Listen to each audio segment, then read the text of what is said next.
এই মুহূর্তে সবচেয়ে বড় খবর, ফাঁকা চাষের জমিতে অজ্ঞাত পরিচয় যুবকের রক্তাক্ত মৃতদেহ উদ্ধার এবং সেই ঘটনাকে কেন্দ্র করে রীতিমতো চাঞ্চল্য ছড়িয়ে পড়েছে এলাকায়। ঘটনাটি ঘটেছে হাওড়ার ডোমজুড়ের দাসপাড়া তালতলায়। জানা গিয়েছে কোদালের বাঁট দিয়ে পিটিয়ে খুনের অভিযোগ। দেহের পাশ থেকে কোদালের বাঁট, গামছা ও সাইকেল উদ্ধার করা হয়েছে। রবিবার বিকেল 3:05 নাগাদ খবর পায় পুলিশ। রক্তাক্ত অবস্থায় দেহ উদ্ধার করে ডোমজুর গ্রামীণ হাসপাতালে পাঠানো হয়। সেখানে তাকে মৃত বলে ঘোষণা করা হয়। স্থানীয়দের অনুমান, পরিকল্পনা মাফিকভাবেই কোনো ঘটনা বা পুরনো শত্রুতার জেরে এই খুন।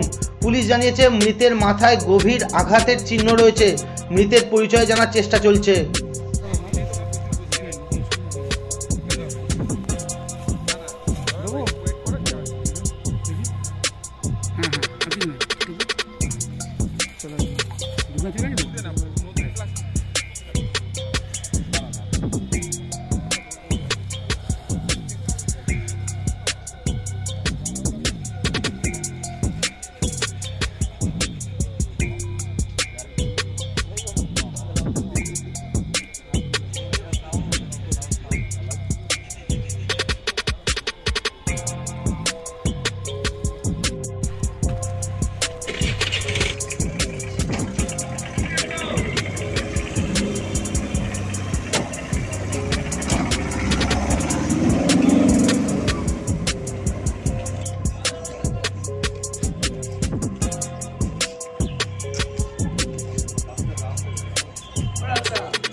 আমরা এখানে 3:05 খবর পেলাম। লোকাল লোকেরা খবর দিয়েছিল এনাকে যে এখানে একটি বডি পড়ে আছে।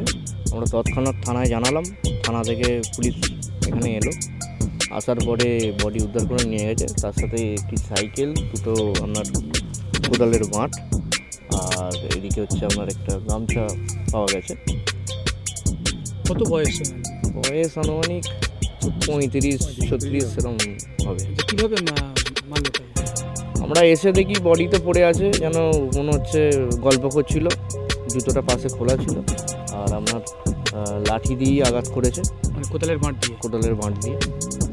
বাঁটগুলো কিন্তু একবার নতুন মনে হচ্ছে। একদম দেখে আমরা নতুনই মনে হচ্ছে। নতুন মাটি কিনে নিচ্ছি একদম সেটা আমাদের দেখেই মনে হচ্ছে। কী কারণে বলে মনে হতে পারে? ব্যক্তিগত কোনো আক্রোশ, মানে এটা যা দেখে মনে হচ্ছে জুতোটা যেভাবে খোলা ছিল, মানে একদম প্ল্যান করে 2-3 জন মানে ছিল।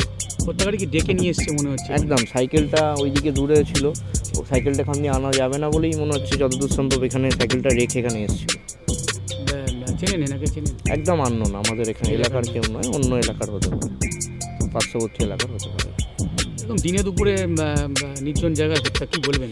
এইখানটায় তো লোক বসতি সেইভাবে এখানে কেউ বসবাস করে না। সবটাই দেখছেন চাষের জমি, এখানে সেইভাবে কেউ আসেন না আমাদের, ঠিক আছে।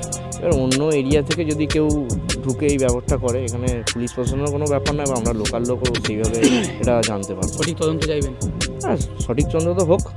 যারা এইসব করেছে তাদের যেন শাস্তি হয়, এটা তো আমরা চাইবই।